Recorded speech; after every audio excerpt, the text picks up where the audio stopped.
ہمیشہ ٹاپ پر ایک خدا کو مانتے ہیں، باقی سارے خدا نیچے ہوتے ہیں، اوپر جا کر وہ توحید ہوگی ہمیشہ۔ کوئی مشرکانہ نظام ایسا نہیں ہے جو ٹاپ پر جا کر توحید نہ بن جائے۔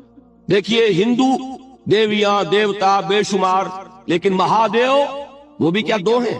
مہادیو وہ تو ایک ہے۔ انگریزی میں گاڈز گاڈیسز، لیکن وہ چھوٹے جی سے لکھے جائیں گے، چھوٹے جی سے لکھے جانے والے gods and goddesses. Roman mythology ہو، گریک مائتھولوجی ہو، ان دیویوں دیوتاؤں کے نام ہی آپ نہیں یاد کر سکتے، لیکن گاڈ بڑے جی سے وہ ایک ہے کہ نہیں؟ ٹاپ پر جو ہے وہ ایک ہے، اس کو وہ بھی مانتے ہیں کہ اومنی پوٹنٹ، اومنیشنٹ، اومنی پریزنٹ، علی کل شیء قدیر، بکل شیء علیم، ہر جگہ موجود، وہ تو ایک ہی ہے، وہ تو کیپٹل جی سے لکھا جائے گا۔ باقی اس کے نیچے فوج ہے دیویوں کی، دیوتاؤں کی، خداؤں کی اور خدانیوں کی، وہ گاڈز اینڈ گاڈیسز ہیں۔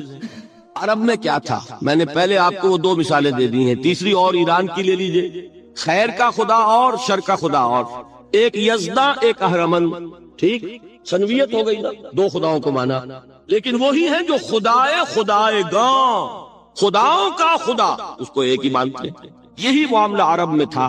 اللہ وہ ایک ہی تھا ان کے ہاں۔ قرآن میں آتا ہے ان سے پوچھئے وَلَئِن سَأَلْتَهُم مَّنْ خَلَقَ السَّمَاوَاتِ وَالْأَرْضَ لَيَقُولُنَّ اللَّهُ، جب ان سے کہا جاتا ہے کہ کس نے پیدا کیا آسمان اور زمین کو، یہ فوراً کہیں گے اللہ نے۔ فَأَنَّىٰ يُؤْفَكُونَ، تو یہ ماننے کے بعد کدھر جا رہے ہیں؟ وہ کیا کہتے تھے کہ وہ بڑا اللہ تو ایک ہی، لیکن چھوٹے آلہہ ہے۔ آلہہ اور اللہ میں وہی فرق ہے جو کیپٹل جی کا گاڈ اور چھوٹے جی سے گاڈز اینڈ گاڈیسز، وہی فرق ہے کہ جو مہادیو اور دیویوں اور دیوتاؤں میں ہے، وہی وہاں تھا۔ اللہ وہ ایک اور سپریم، سب سے بالا تر، اس سے اوپر کوئی نہیں، تخلیق میں اس کا کوئی ساجی نہیں، لیکن اس نے کچھ آلہہ ہیں جنہیں کچھ اختیارات تقسیم کیے ہوئے، کچھ اس کے لاڈلی ہستیاں ہیں جو سفارش کر سکتی ہیں۔ بس یہ شرک تھا مشرکین مکہ کا۔ بات سمجھ رہے ہیں؟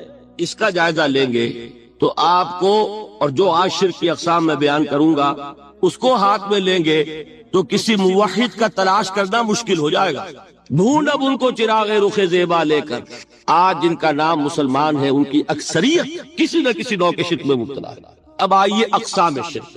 اقسام شرک میں بھی وہی کیفیت ہے جو نفاق کے بارے میں نے عرض کی تھی کہ ایک تقسیم یہ ہے جو علماء نے کی ہے، ایک ہے عقیدے کا نفاق، ایک ہے عمل کا نفاق۔ اسی طرح ایک ہے عقیدے کا شرک، ایک ہے عمل کا شرک۔ عقیدے میں نہیں ہے، عمل میں ہے۔ ایک تقسیم آپ نے سنی ہوگی شرک جلی، شرک خفی، ایک ہے ننگا شرک، کھلم کھلا شرک، ایک ہے چھپا ہوا شرک جو نظر نہیں آتا۔ لیکن ایک مغالطہ اپنے دل سے نکال دیجئے، بعض لوگ شرک خفی کو شرک نہیں سمجھتے، یہ بہت بڑی غلطی ہے۔ اگر وہ شرک نہ ہوتا تو حضور اسے شرک نہ کہتے، کوئی اور لفظ۔ عربی زبان کا دامن جو ہے محدود نہیں ہے، پھر اس کے لیے کوئی اور لفظ اختیار فرمایا جاتا ہے وہ شرک۔ لیکن ایک شرک ہے جلی جو نمایاں ہے، نظر آ رہا، ایک ہے شرک خفی جو نظر نہیں آ رہا، اور وہ کتنا خفی ہو سکتا ہے اس کی ایک مثال دی حضور نے۔ شرک خفی اتنا خفی ہو سکتا ہے، ذرا مبالغہ دیکھیے جو حضور نے بات کو سمجھانے کے لیے مثال میں جو مبالغہ اختیار فرمایا۔ ایک سیاہ اندھیری رات میں ایک سیاہ پتھر پر ایک سیاہ چیونٹی کو رینگتے ہوئے دیکھنا جتنا مشکل ہے، اتنا ہی شرک خفی کا پہچاننا مشکل ہے۔ بتائیے، آپ نے فرمایا انا افصح العرب، میں عرب کا فصیح ترین انسان ہوں، اس سے آگے کوئی مثال دی جا سکتی؟ اندھیری رات، تاریک رات، پتھر سیاہ، چیونٹی سیاہ، کون دیکھ سکتا؟ جتنا اس کو دیکھنا ناممکن ہے اتنا ہی شرک خفی کا پہچاننا مشکل ہے۔ گویا کہ اس سے تو اللہ ہی بچائے گا تو انسان بچے گا۔ ایک آخری بات تمہیداً اور عرض کر دوں، پھر میں چلوں گا اقسام پر۔ میری جو باتیں آپ کے سامنے آئی اس سے ایک منطقی نتیجہ نکلتا ہے۔ کوئی شخص اگر حقیقتاً شرک سے بچ جائے، واقعتاً شرک سے بچ جائے، ہر قسم سے بچ جائے، اس سے بھی اوپر کوئی انسان ہوگا۔ گویا کہ یہ آخری منزل ہے، یا یوں کہیے کہ جس شخص کے بارے میں اللہ تعالیٰ یہ مان لے کہ میرا یہ بندہ شرک سے بری ہے، اس سے بڑی سند کوئی ہے؟ دی ہائیسٹ ٹیسٹیمونیل، سب سے بڑی سند، سب سے بڑی تعریف جو بندے کی ہو سکتی ہے وہ کیا ہے؟ یہ مشرک نہیں۔ یہی وجہ دیکھیے آپ قرآن مجید میں حضرت ابراہیم کے ذکر میں دیکھیں گے، ابراہیم کا مقام کیا ہے؟ خلیل اللہ، ابو الانبیاء، امام الناس، تین نسبتیں ہیں، تینوں بڑی عظیم۔ اللہ کے ساتھ نسبت کیا ہے؟ خلیل، واتخذ اللہ ابراہیم خلیلا۔ ابو الانبیاء کتنے نبی ہیں ان کی نسل میں؟ اسحاق اور اسماعیل سے چلیے، پھر یعقوب اور یوسف، اور پھر چلیے موسیٰ اور ہارون، اور پھر چلیے سارے انبیاء بنی اسرائیل کے حضرت عیسیٰ، پھر یہاں تک کہ محمد الرسول اللہ کس کی اولاد ہے؟ ابراہیم کی، ابو الانبیاء۔ اور نمبر 3، انی جاعلک للناس اماما، امام الناس۔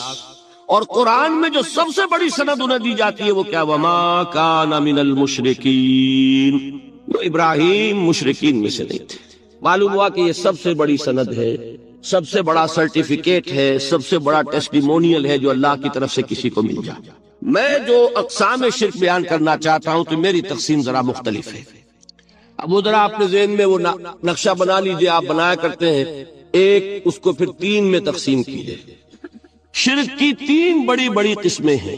شرک فی الذات نمبر 1، شرک فی الصفات نمبر 2، شرک فی الحقوق نمبر 3۔ اور یہ میں عرض کر دوں آپ سے پہلے ہی، یہ مضمون بہت طویل ہے، میں آج صرف یہ کروں گا کہ خاکہ مکمل کر دوں۔ اب اس خاکے میں رنگ بھرنا، وہ تو ایک موضوع پر شرک فی الذات پر پوری تقریر ہونی چاہیے، شرک فی الصفات پر ہونی چاہیے۔ ایک ایک گھنٹے کے میرے 6 کیسٹ ہیں اللہ کے فضل و کرم سے، جو کئی سال سے وہ پھیل رہے ہیں۔ 6 گھنٹے میں نے ان چیزوں کو بیان کیا، وہ موجود ہوں گے، لیکن آج وہ خاکہ ذہن میں بنا لیجیے، اور کچھ آپ کو الجبرے کے فارمولے ہاتھ میں آ جائے تاکہ خود آپ میں صلاحیت پیدا ہو جائے پرکھنے کی کہ اس فارمولے کو اپلائی کر کے دیکھ لیں یہ شرک ہے یا نہیں۔ یہ 2 کام تو میں انشاءاللہ آج کر دوں گا، آپ مطمئن رہیں۔ باقی یہ کہ تفصیل وہ تو ہر سلسلے میں تفصیل پھر بہت ہوگی، وہ شوق ہو تو وہ کیسے صاف سنیے۔ تو 3 تقسیمیں ہو گئی۔ شرک فی الذات، اللہ کی ذات میں کسی کو شریک کر دینا، یہ سب سے زیادہ نمایاں، سب سے زیادہ جلی، سب سے زیادہ عریاں، اور اللہ تعالیٰ کو سب سے زیادہ مبغوض اور ناپسند شرک۔ شرک فی الصفات نمبر 2، یہ ایک علمی مسئلہ ہے جس میں آدمی ٹھوکر کھا جاتا ہے اگر محتاط نہ ہو۔ بڑے سے بڑے آدمی کو ٹھوکر لگ جائے گی، اس کا میں فارمولہ صرف آپ کو دوں گا، وہ ذہن میں رکھ لیجئے، پھر جہاں چاہیں اپلائی کیجئے، انشاءاللہ تعالی آپ کو ٹھوکر نہیں لگے گی۔ شرک فی الحقوق، اسی کا دوسرا نام شرک فی العبادت ہے۔ اللہ کا حق کیا ہے بندے پر؟ بندہ اللہ کی عبادت، لیکن اس کو 5 اس کے مظہر ہے، ان میں گن کر بتا دوں گا کہ یہ شرک فی العبادت ہے۔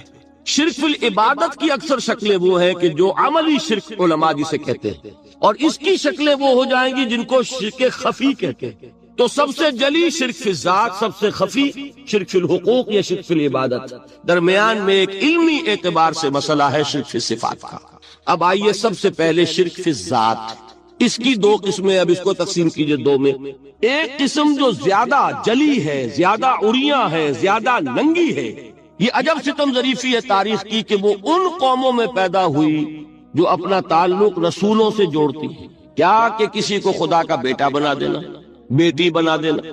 اب ظاہر بات ہے بیٹا بیٹی بنا دینا بالکل ہم پلہ کر دیا کہ نہیں؟ نو وہی ہو گئی کہ نہیں؟ دیکھیے غور کیجیے، گدھے کا بیٹا گدھا ہوگا، گھوڑے کا گھوڑا ہوگا، خدا کا خدا ہوگا۔ انسانوں میں آ جائیے، سید کا بیٹا سید ہوگا، مغل کا بیٹا مغل ہوگا۔ یہ بالکل ہم کفو بنا دینے والی بات ہے، بالکل ہم پلہ، ہم جنس، ہم نوع۔ یہ بدترین شرک ہے، اور آپ کو معلوم ہے یہ شرک کن میں پیدا ہوا؟ یہود کے ایک گروہ میں پیدا ہوا جنہوں نے حضرت عزیر کو خدا کا بیٹا قرار دیا۔ قالت الیہود عزیر ابن اللہ۔ سب سے زیادہ پیدا ہوا عیسائیوں میں جنہوں نے حضرت مسیح کو خدا کا بیٹا قرار دیا۔ اور واقعہ یہ ہے کہ اس گمراہی میں ان سے آگے کوئی نہیں جا سکتا۔ ان بدبختوں نے یہاں تک صراحت کی ہے کہ مسیح خدا کا صلبی بیٹا ہے، اس لیے کہ 2 لفظ آتے ہیں، ایک ہوتا ہے ابن، ایک ہے ولد، ان میں ذرا فرق ہے۔ ابن کا لفظ عربی زبان میں کسی اور سینس میں بھی استعمال ہوتا ہے۔ ابن السبیل کسے کہتے ہیں؟ مسافر کو۔ تو کیا وہ مسافر اور کیا وہ رستے کا بیٹا ہوتا ہے، سبیل کا بیٹا؟ ابن الوقت کسے کہتے ہیں؟ اپارچونسٹ۔ ابن الوقت کوئی اصول نہیں، گنگا گئے تو گنگا رام اور جمنا آئے تو جمنا داس، یہ کیا ہے؟ ابن الوقت۔ لیکن ابن کے معنی جو ہے وہ بیٹے کے بھی ہے، تو تعویل ہو سکتی ہے، لیکن انہوں نے ولد کہا۔ ولد کسے کہتے ہیں؟ صلبی بیٹے۔ یہ بدترین شرک ہے۔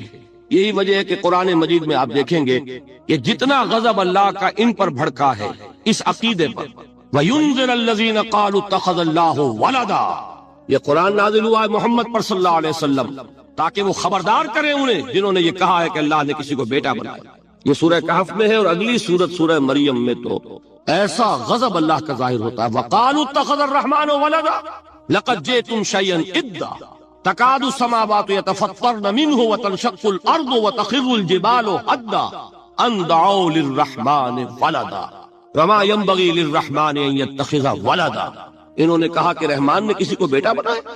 تم بہت بڑی گستاخی کی بات کر رہے ہو، تمہاری اس گستاخی کی وجہ سے آسمان پھٹ پڑنے کو ہے، زمین شق ہو جانے کو ہے، اور قریب ہے کہ پہاڑ ایک دھماکے کے ساتھ گر جائیں، کہ انہوں نے خدا کے لیے بیٹا تصنیف کر دیا۔ حالانکہ اللہ رحمان، اس کی شان اس سے بہت بلند و بالا ہے کہ اس کے کوئی بیٹا ہو۔ اس کی وجہ بھی سمجھ لیجئے کہ بیٹے کی ضرورت کسے ہوتی ہے؟ جو خود فانی ہو۔ کیوں ہے آپ کو طلب بیٹے کی؟ ہم نہ ہوگے ہمارا نام زندہ رہے گا، یہ ایک اٹرنل ہونے کی خواہش ہے، انہیرنٹ، نام چلے گا۔ اسی لیے بیٹی سے آدمی سمجھتا ہے کہ نام نہیں چلتا۔ یہ طلب جو ہے بیٹے کی کیوں ہے؟ بیٹے سے نسل چلتی ہے۔ اس کی ضرورت کس کو ہے؟ جو خود فانی ہے۔ وما ينبغي للرحمن ان يتخذ ولدا، جو خود باقی ہے ہمیشہ کے لیے، اس کو کوئی احتیاج ہے۔ تو آپ نے بات سمجھ لی، میں بہت مختصر بات کروں گا آج۔ اسی طریقے سے حضرت ابراہیم کی نسل سے تھے جو مکے کے لوگ اور عرب کے لوگ، بنی اسماعیل، جو موحد کامل تھا ابراہیم، جس کو اتنی مرتبہ سند ملی وما کان من المشرکین، ان کی نسل میں وہ لوگ تھے جنہوں نے فرشتوں کو خدا کی بیٹیاں بنا دیا۔ یہ جو ان کی دیویاں تھیں یہ مؤنث، لات، عزا، منات، یہ سب کیا مؤنث نام ہے۔ انہوں نے یہ کہا کہ فرشتے جو ہیں وہ خدا کی بیٹی۔ اصل میں عقیدہ کیسے ہوتا ہے؟ انہوں نے کہا بڑے لاڈلے ہیں، لاڈلی ہوتی ہے بیٹی بہت زیادہ، تو یہ خدا کی بیٹیاں ہیں۔ ہوتے ہوتے ان کا یہ عقیدہ ایسا پکا ہوا کہ بجائے استعارے کے اب انہوں نے حقیقت بنا دیا یہ خدا کی بیٹیاں۔ ان پر قرآن مجید نے کئی جگہ پر ذرا ایک لطیف انداز میں تنزیہ پیرائے میں بھی کہا ہے کہ بھائی تم نے خوب کیا، انہوں نے الاٹ کیا تو بیٹا تو کیا، تم نے اللہ کو الاٹ کی تو بیٹیاں کی، جو تمہیں خود پسند نہیں۔ الکم البنون، تمہارے لیے بیٹے ہو، وَلَهُ الْبَنَاتُ، اور اس کے لیے بیٹیاں۔ تو یہ تو ذرا ایک لطیف انداز ہے، تنزیہ پیرایا ہے، لیکن ان تینوں کو اب آپ ایک جگہ کر لیجئے۔ بیٹا بیٹی قرار دینے کا شرک، یہ کیا ہے؟ شرک فی الذات، ہر اعتبار سے اللہ کا مثل بنا دینا، ہم کف بنا دینا، ہم پلہ بنا دینا، ذات میں شریک کر دینا، یہ بدترین شرک ہے۔ یہی وجہ ہے، دیکھیے قرآن مجید کی عظیم ترین سورت کون سی ہے؟ سورہ اخلاص، جو ایک تہائی قرآن کے مساوی حضور نے قرار دیا، جس میں سنو سے قرآن کے مساوی، وہ در حقیقت اسی شرک کی نفی پر ہے۔ قل هو اللہ احد اللہ الصمد لم یلد ولم یولد ولم یکن لہ کفوا احد۔ یہی آیا اس میں سورہ بنی اسرائیل کی آیت آخری میں نے سنائی تھی، وقل الحمد للہ الذی لم یتخذ ولدا، کہو کہ کل شکر اور کل تعریف اس اللہ کے لیے جس نے کسی کو اپنا بیٹا بیٹی نہیں بنایا۔ ولد دونوں پر جاتا ہے، اولاد جیسے آپ کہتے ہیں، اولاد بیٹا بیٹی شریک ہوتے ہیں، نہ اس کا کوئی بیٹا نہ اس کی کوئی بیٹی، نہ وہ جنا گیا نہ اس نے کوئی جنا۔ ایک قسم تو یہ ہوئی شرک فی الذات کی۔ دوسری قسم کیا ہے؟ یہ ان مذاہب میں ہوئی ہے جو نبیوں اور رسولوں کی طرف نسبت نہیں رکھتے بلکہ فلسفیانہ مذاہب ہیں۔ ہندوستان کے اکثر مذاہب فلسفیانہ ہیں۔ فلسفیانہ مذاہب میں یہ شرک فی الذات کس شکل میں پیدا ہوا؟ دو شکلیں پیدا ہوئی، ایک ہمعوست اور ایک حلول۔ حلول کیا ہے؟ اللہ نے کسی انسان کے اندر اپنے آپ کو حل کر دیا، انسانی شکل میں وہ خود ظاہر ہو گیا، اوتار کا عقیدہ، انگلش میں گاڈ انکارنیٹ۔ عیسائیوں میں بھی حضرت مسیح کو گاڈ انکارنیٹ بھی قرار دیا جاتا، خود خدا نے یہ شکل اختیار کر۔ رام چندر جی ہوں، کرشن جی مہاراج ہوں، کیا ہے؟ یہ اوتار ہیں، اللہ نے ان میں حلول کیا یا اللہ نے ان کی شکل میں ظہور کیا۔ سمجھ میں آ گیا؟ اور ایک عقیدہ کیا ہے؟ یہ بڑا فلسفیانہ مسئلہ ہے، دیکھیے بڑا ٹیڑھا مسئلہ ہے یہ، لیکن میں اس وقت اس کی تفصیل میں نہیں جاؤں گا، بہت باریک باتیں ہو جائیں گی۔ مسئلہ کیا ہے کہ اگر خدا کو مان لے تو پھر سوال یہ ہے کہ خدا نے اس کائنات کو کیسے پیدا کیا؟ یہ ایک سوال آتا ہے ذہن میں، جس کے نہیں آتا وہ کہے گا پاگل پن ہے، خامخواہ اس پر کیوں سوچتے ہیں، لیکن جس کے ذہن میں سوال آ گیا اس کے لیے بڑی مصیبت ہو جاتی ہے۔ وہ تو سوچتا ہے، انسان کا اختیار نہیں ہوتا اپنے ذہن پر، وہ لاکھ رو کے اسے مت سوچو، وہ اور سوچے گا۔ یہ مصیبت ہے فلسفیوں کی، کیسے پیدا؟ اب ایک تصور تو یہ ہے کہ جیسے یہ میز ہے، بڑھئی نے بنایا اس کو، بڑھئی علیحدہ ہے، میز علیحدہ ہے، لیکن اس میں یہ بات ماننی پڑے گی کہ پہلے کوئی چیز تھی جس سے میز بنائی، لکڑی تو تھی نا، اس سے میز بنائی۔ لہذا ہندوؤں میں ایک عقیدہ یہ ہے کہ خدا بھی قدیم، مادہ بھی قدیم، خدا نے اس مادے سے یہ شے بنا دی، مادے سے یہ بنا دی۔ وہی مٹی کی تغاری ہوتی ہے، کمہار اس سے کوئی رکابی بنا دیتا ہے، کوئی وہ ہنڈیا بنا دیتا ہے، کوئی گھڑا بنا دیتا ہے، مٹی تو ہے نا پہلے۔ تو مادہ بھی قدیم، خدا بھی قدیم، اور مادے سے خدا نے یہ شکلیں بنا۔ ٹھیک، یہ بھی سنویت ہو گئی، توحید تو ختم ہو گئی۔ تو جن لوگوں کا ذہن تھا توحیدی لیکن اس مسئلے میں الجھ گئے، انہوں نے ایک اور شکل تجویز کی کہ خدا خود ہی اس شکل میں تبدیل ہو گیا۔ کیسے؟ جیسے برف پگھلتی ہے تو پانی بن جاتا ہے۔ پانی کہاں سے آیا؟ برف سے۔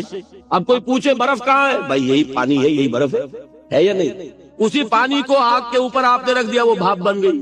اب آپ کہیں برف کہاں ہے، پانی کہاں ہے؟ یہی بھاپ جو ہے یہی در حقیقت پانی ہے، یہی بھاپ جو ہے یہی برف ہے۔ یہ ہے وہ ہماؤس پینتھیزم جس کو انگریزی میں کہتے ہیں، کہ خود خدا نے روپ دھار لیا اس کائنات کا۔ یہ دو فلسفے ہیں۔ کیا ہے یہ؟ بدترین شرک۔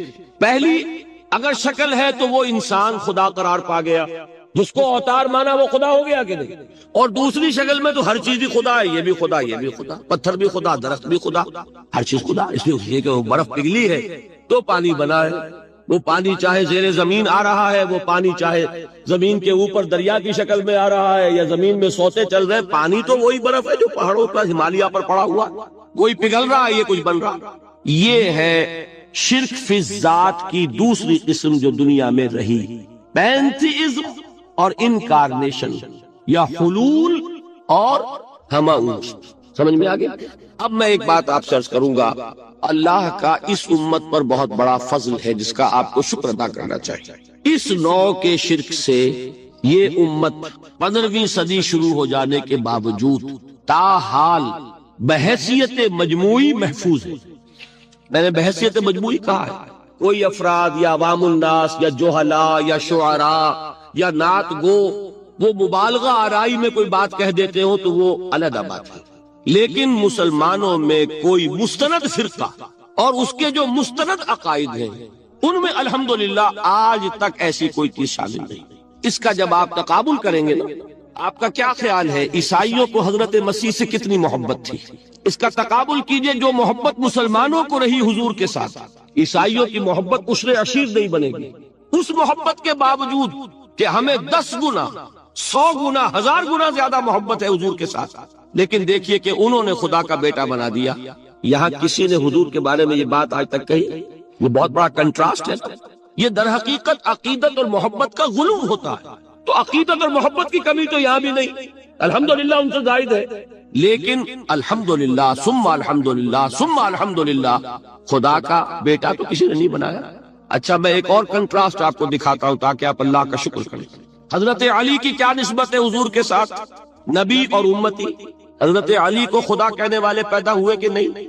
بتائیے نا، کیا وجہ ہے کہ علی کو خدا کہنے والے پیدا ہوئے لیکن محمد کو خدا کہنے والا پیدا نہیں ہوا صلی اللہ علیہ وسلم ورضی اللہ تعالی عنہ؟ بہت اہم بات ہے، غور کیجئے گا۔ حالانکہ حضرت علی کا رتبہ کہاں، حضور کا کہاں؟ آج بھی آپ دیکھیے، آپ کے جاہل عوام کے زبان پر نعرہ یا علی مدد کا ہوتا ہے، یا محمد مدد کسی نے کہا آج تک؟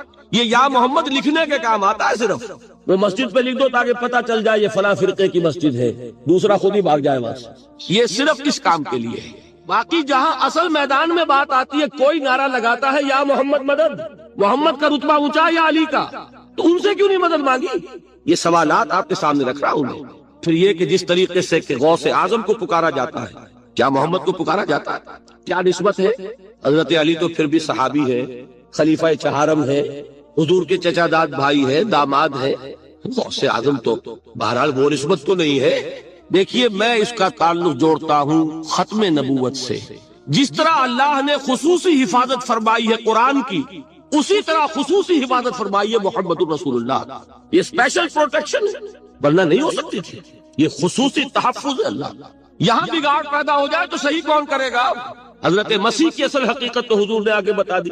ذالک عیسی ابن مریم قول الحق الذی فیہ یمترون ما کان للہ ان یتخذ ولدا سبحانہ یہ حضور نے آ کر حضرت مسیح کی حقیقت بیان کر دی کہ نہیں؟ سورہ مریم کی یہ آیات سنی تھی نجاشی رحمت اللہ علیہ نے جب حضرت جعفر ابن ابی طالب کی زبان سے، تو کیا کہا تھا تنکا اٹھا کر، خدا کی قسم جو ان آیات میں مسیح کا مقام بیان ہوا ہے، مسیح اس سے تنکا بھر بھی زیادہ نہیں، لیکن اگر محمد الرسول اللہ کو خدا کا بیٹا بنا دیا گیا ہوتا یا خدا بنا دیا گیا ہوتا تو کون آتا اس کی اصلاح؟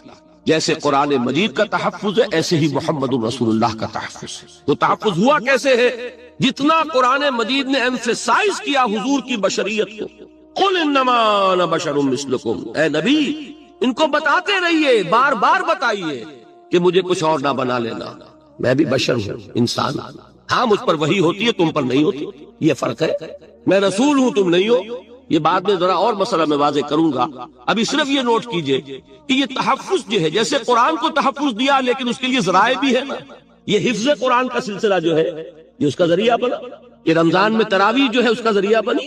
ہمارے ملکوں کے اندر تو حفاظ کو مسجدیں نہیں ملتی، تلاش کرتے پھرتے ہیں، اور ایک جیسا کہ اینول جشن ہوتا ہے قرآن مجید کا، ہر حافظ اپنا حفظ تازہ کر رہا ہے، حفاظ لگے ہوئے ایک دوسرے کے ساتھ تازہ کرنے میں۔ یہ ذریعہ ہے اللہ تعالیٰ نے کہ جس کے ذریعے سے قرآن کو محفوظ کیا۔ تو حضور کو جو حفاظت دی اس کا ایک طریقہ کیا ہوا؟ قرآن مجید میں حضور کی بشریت کا نمایاں کرنا، اور دوسرا یہ کہ خود حضور نے ایسی باریک بینی سے روکا۔ یہ بھی آپ کو پسند نہیں تھا کہ میں آؤں تو تم کھڑے ہو جاؤ، سنا کہ نہیں سنا آپ نے؟ صحابہ کو آپ روکتے تھے، ایک صحابی کی زبان سے نکل گیا ما شاء اللہ و ما شئت، جو اللہ چاہے اور جو آپ چاہیں، فوراً ٹوک دیا اجعلتنی للہ ندا، کیا تم نے مجھے خدا کا مد مقابل بنا دیا؟ مشیت صرف اس کی ہے۔ یہ روک ٹوک، یہ وہ چیزیں ہیں کہ جس کی بنا پر اللہ نے تحفظ عطا کیا۔ یہ جو آپ نے فرمایا میری قبر کو کسی جلسے اور جشن کا مرکز نہ بنا لے، فرمایا کہ نہیں فرمایا؟ اللہ تعالیٰ لعنت فرمائے بنی اسرائیل پر کہ انہوں نے اپنے نبیوں کی قبروں کو وہ میلہ گاہ بنا لیا۔ یہ ساری وہ ہے، یہ تحفظات ہیں، یہ بچاؤ ہے، یہ امت کو متنبہ کیا جا رہا ہے کہ محبت اور عقیدت کا غلو جیسے پہلے ہوا، یا اہل الکتاب لا تغلو فی دینکم، اے کتاب والو اپنے دین میں غلو سے کام نہ لو۔ یہ غلو محبت، غلو عقیدت ہے جس کی بنا پر وہ خدا کے بیٹے بنا دیے گئے، اور اگر وہ ہوتا یہاں اللہ کا نہ معلوم اللہ کے برابر کس طریقے سے حضور کو بنا دیا جاتا، لیکن قرآن نے خود حضور نے اس کی پیشبندی کی، جس کا ظہور ہم دیکھ رہے ہیں کہ اللہ کے فضل و کرم سے یہ امت تا حال بحیثیت مجموعی محفوظ ہے۔ البتہ دیکھیے شاعروں کی باتیں اور ہوتی ہیں، اور عوام کی اور واعظوں کی اور نعت گوؤں کی باتیں جو ہے وہ اور ہیں۔ میں جس چیز کی نفی کر رہا ہوں وہ علماء کی بات ہے۔ شاعروں کا تو قرآن مجید کے اندر خود ہی بھاڑا پھوڑ دیا اللہ نے، والشعراء يتبعهم الغاوون ألم ترى أنهم في كل واد يهيمون إنهم يقولون ما لا يفعلون۔ مبالغہ نہ کریں تو شعر میں رنگ ہی پیدا نہیں ہوتا، تو شعر کائے کو کہنا ہے نظر کہو بھائی، مبالغے سے اس میں ایک تاثیر پیدا ہو۔ وہ مبالغے ہمارے شاعروں نے ہمارے نعت گاؤں نے کیے ہیں، اور اس میں اللہ تعالیٰ انہیں معاف کرے، بالکل اوتار کر الفاظ بھی استعمال کر دیے۔ وہی جو مستوی عرش تھا خدا ہو کر اتر پڑا وہ مدینے میں مصطفیٰ ہو کر۔ بتائیے رام چندر جی کے بارے میں جو عقیدہ ہے، اب کیا فرق رہ گیا؟ بال برابر فرق ہے یا کوئی؟ اور نقطے پیدا کرتے ہیں۔ مدینے کی مسجد میں ممبر کے اوپر بغیر عین کا ایک عرب ہم نے دیکھا، کیا سمجھ میں آیا؟ عرب میں سے عین نکالا، کیا بنا؟ یہ نقطہ آفرینی ہے۔ اسی طریقے سے ہماری شاعری میں کچھ ہمہوست کا رنگ بھی پیدا ہو گیا۔ خود کوزاؤ خود کوزا کرو خود گلے کوزا، خود رند صبو کش، خود برسر کوزا خریدار بے آمد بشکست و رواں شد۔ وہ خود ہی کوزا ہے، خود ہی مٹی ہے جس سے کوزا بنا ہے، خود ہی کوزے کا بنانے والا ہے۔ سمجھ رہے ہیں؟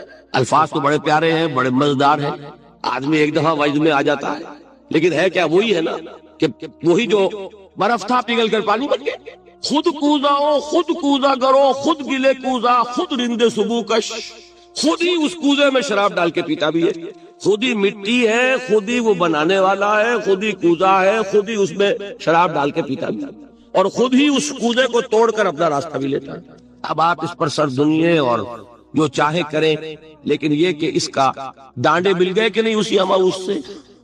لیکن یہ کسی مفتی کی بات ہے کیا، یا کسی ائمہ دین میں سے کسی کا قول ہے؟